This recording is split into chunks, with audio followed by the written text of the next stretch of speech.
Assalamualaikum warahmatullahi wabarakatuh. Kami dari kelompok 5 yang beranggotakan Alisa Rasa Sapitri, Rania Ramadanti, Jemilda Rusti, Irawati Herkuliro, Irna Lalasari, Elvia Khadijah, Kina Sidkia, Cynthia Bella, Asri Puji Rahayu, dan RR Cintana dengan dosen pengampu Ibu Fayakun Nurrohmah, SST MPH. Di dalam video kami akan menjelaskan tentang gangguan organ reproduksi wanita. Pengertian organ reproduksi.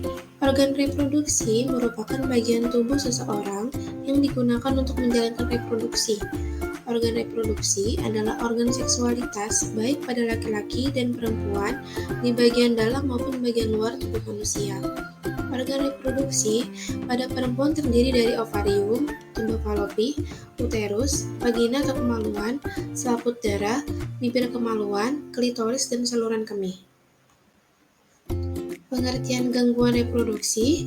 Gangguan kesehatan reproduksi adalah organ reproduksi yang mengalami gangguan atau kelainan. Gangguan atau kelainan pada organ reproduksi dapat mempengaruhi kesuburan atau fertilitas seseorang. Sistem reproduksi pada manusia dapat mengalami gangguan. Gangguan itu bisa disebabkan oleh penyakit atau kelainan. Gangguan pada sistem reproduksi manusia dapat menyerang baik pria maupun wanita. Di sini kami akan menjelaskan tentang kelainan pada organ reproduksi.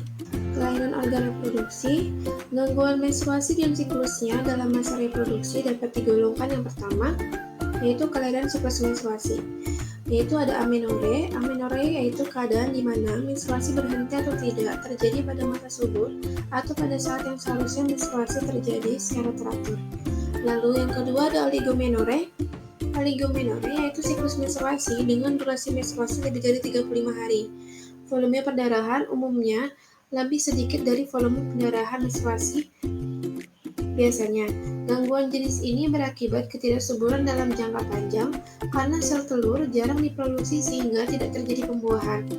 Oligomenore tidak berbahaya pada wanita, namun dapat berpotensi sulit hamil karena tidak terjadi ovulasi. Lalu yang ketiga ada polymenore, yaitu kelainan siklus menstruasi yang menyebabkan wanita berkali-kali mengalami menstruasi dalam sebulan, bisa 2 atau 3 kali atau bahkan lebih. Wanita yang mengalami polymenore memiliki siklus menstruasi yang lebih pendek dari 21 hari dengan pola yang teratur dan jumlah perdarahan yang relatif sama atau lebih banyak dari biasanya. Lalu yang kedua ada kelainan dalam banyaknya darah dan namanya perdarahan pada menstruasi, yaitu ada menorragia, yaitu perdarahan menstruasi yang berlebihan, yaitu kehilangan darah lebih dari 80 ml selama periode menstruasi. Lalu ada metrorragia, yaitu perdarahan irreguler yang terjadi di antara dua waktu menstruasi.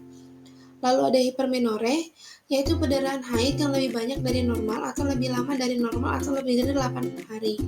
Lalu ada hipomenore, yaitu perdarahan haid yang lebih pendek dan atau lebih kurang dari biasanya. Yang ketiga, ada gangguan lain yang berhubungan dengan menstruasi, yaitu premenstruasi sindrom atau PMS.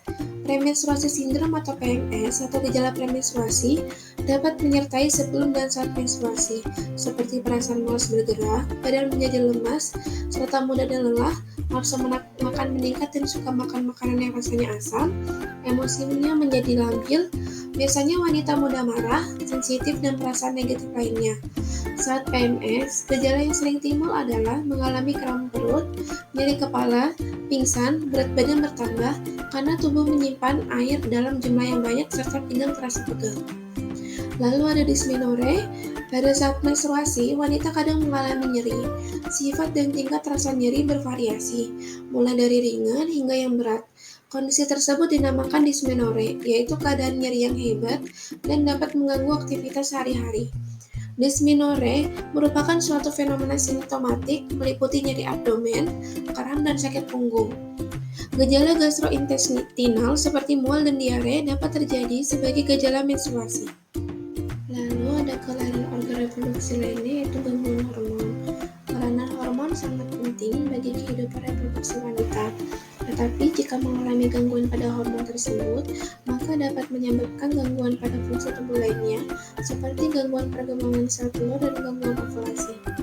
Lalu kemudian ada penyakit pada organ reproduksi. Yang pertama kita akan menjelaskan tentang herpes. Herpes yaitu disebabkan oleh adanya virus, dapat diobati namun tidak dapat disembuhkan secara total. Gejala awal timbul antara 3-10 hari setelah melakukan hubungan seksual dengan penderita yang memiliki penyakit ini. Kemudian, herpes ini akan menunjukkan gejala awal dengan keluar seperti lecet yang kemudian terbuka menjadi lubang kecil dan berair. Gejala seperti ini berakhir dalam 5-10 hari. Herpes ini menyerang hampir seluruh bagian kulit. Lalu kemudian ada infeksi jamur. Infeksi jamur disebabkan oleh jamur yang menimbulkan rasa gatal dan kemerahan di bawah kulit penis pria yang belum disunat. Sedangkan pada wanita akan keluar cairan putih kental yang menyebabkan rasa gatal. Infeksi jamur ini dapat diatasi dengan krim anti jamur. Lalu ada sifilis. Sifilis disebabkan oleh bakteria. Muncul antara 3 minggu sampai 3 bulan setelah berhubungan seksual dengan penderita penyakit ini. Luka terlihat seperti lubang pada kulit dengan tepi yang lebih tinggi, tidak terasa sakit, dan luka akan hilang setelah beberapa minggu. Akan tetapi, virus akan tetap menempel pada tubuh dan penyakit dapat muncul kembali seperti lecet-lecet pada seluruh tubuh dan kemudian akan hilang dengan sendirinya. Kemudian virus akan menyebar ke tubuh lainnya. Sifilis pada wanita biasanya menyerang vagina. Sifilis dapat disembuhkan dengan fase pemulihan dengan menggunakan penisilin. Lalu ada vaginitis. Vaginitis merupakan infeksi pada vagina yang biasanya menyebabkan keluarnya cairan dari vagina. Cairan keputihan ini berbau dan menimbulkan rasa tidak nyaman karena disebabkan oleh berbagai bakteri yang hinggap pada vagina seperti jenis bakteri gonorea dan chlamydia atau jamur serta bakteri lainnya yang sudah menetap pada vagina. Bakteri-bakteri pada vagina dapat dilihat dengan mikroskop. Pengobatannya dapat disembuhkan dengan obat yang tepat dengan penyebabnya. Kemudian ada bisul. Bisul pada alat kelamin dapat disebabkan oleh human papillor atau HPV. Ditandai dengan setelah melakukan hubungan seksual dengan pasangan yang sebelumnya memiliki penyakit kelamin hingga tertular lewat hubungan seksual. Bisul pada alat kelamin tidak hanya dialami oleh wanita, tetapi pada pria juga bisa mengalaminya. Namun ada perbedaan jika bisul pada pria terlihat kecil dan pada wanita tidak terlihat karena berada di dalam vagina. Pengobatan dapat dilakukan dengan cara pap smear dengan tidak berganti pasangan. Lalu ada kutu kelamin. Kutu kelamin berukuran lebih kecil atau sangat kecil atau sama dengan 1/8 inci dan hidup menetap pada rumput kemaluan. Kutu kelamin dapat disembuhkan dengan cara memakai obat cair yang digosokkan pada rambut kelamin atau dengan menggunting rambut kemaluan guna menghindari kuman dan bakteri yang menempel bersamaan dengan keringat. Kutu kelamin dapat menyebabkan rasa gatal yang luar biasa dan dapat menyebabkan luka-luka kecil jika digaruk akan terasa perih. Lalu ada HIV/AIDS. Penyakit kelamin satu ini diakibatkan dari hubungan seksual yang sering berganti pasangan, pemakaian narkoba dengan menggunakan jarum suntik. Hal ini disebabkan oleh karena sistem kekebalan tubuh yang semakin melemah.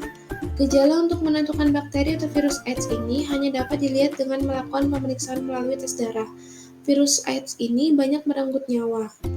Lalu ada mioma uteri. Mioma uteri merupakan tumor jenak otot rahim disertai jaringan ikatnya. Mioma uteri berbatas tegas, tidak berkapsul dan berasal dari otot polos jaringan fibrous, sehingga mioma uteri dapat berkonsistensi padat jika jaringan ikatnya dominan dan berkonsistensi lunak jika otot rahimnya yang dominan. Mioma uteri biasa juga disebut leiomyoma uteri, fibroma uteri, fibroleiomyoma, mioma fibroid atau mioma simple. Lalu ada sindrom ovarium polikistik atau SOPK. Sindrom ovarium polikistik atau SOPK merupakan kelainan endokrinopati yang paling banyak dijumpai pada wanita usia reproduksi. Sindrom ini ditandai dengan kumpulan beberapa gejala seperti gangguan haid, gangguan ovulasi, hiperandrogenis, dan gambaran ovarium polikistik. Kurang lebih 60-70% wanita dengan berat badan lebih dan 40-50% wanita dengan berat badan normal dapat menunjukkan gejala. Tentu saja hal ini menjadi terkait erat dengan kondisi infertilitas atau gangguan kesuburan, terutama yang terkait dengan siklus yang tidak berovulasi. Lalu ada kista ovarium. Kista ovarium merupakan jenis tumor yang bisa jinak dan ganas, dapat tumbuh besar dan menghambat pertumbuhan janin. Akibatnya, terjadi abortus atau bayi lahir prematur. Lalu ada radang panggul. Penyakit radang panggul atau salpingitis, PID, pelvic inflammatory disease, adalah suatu peradangan pada tuba falopi atau saluran menghubungkan indung telur dengan rahim. Peradangan tuba falopi terutama terjadi pada wanita yang secara seksual aktif. Risiko terutama ditemukan pada wanita yang memakai IUD. Biasanya peradangan menyerang kedua tuba. Infeksi bisa menyebar ke rongga perut dan menyebabkan peritonitis. Kemudian ada saluran telur tersumbat.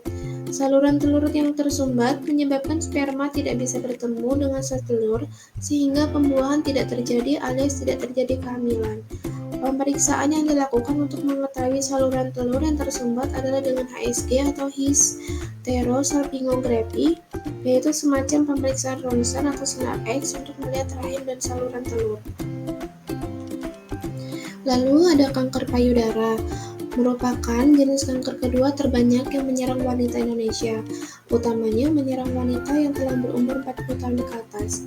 Kanker payudara yaitu adanya benjolan kecil pada jaringan di sekeliling payudara, terasa keras, adanya kerutan-kerutan pada kulit payudara, keluarnya darah atau nanah dari puting susu, perubahan pada puting susu seperti gatal, terasa terbakar, dan tertarik ke dalam, dapat menjadi tanda-tanda kemungkinan terjadinya kanker payudara. Penyebabnya belum diketahui secara pasti, tetapi faktor yang memegang peranan dalam proses kejadian tumor adalah hormon estrogen. Selanjutnya ada kanker leher rahim atau serviks. Kanker leher rahim atau serviks merupakan jenis kanker yang paling banyak terjadi pada wanita Indonesia. Tingginya kasus kematian yang disebabkan oleh kanker serviks pada wanita Indonesia karena umumnya baru diketahui setelah stadium lanjut. Di negara maju, kasus kanker serviks sudah agak menurun.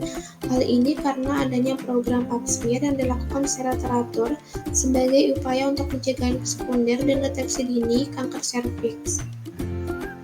Lalu ini adalah daftar pustaka yang berisi sumber-sumber yang digunakan dalam materi ini. Sekian penjelasan materi dari kami, kurang lebihnya mohon maaf. Terima kasih. Wassalamualaikum warahmatullahi wabarakatuh.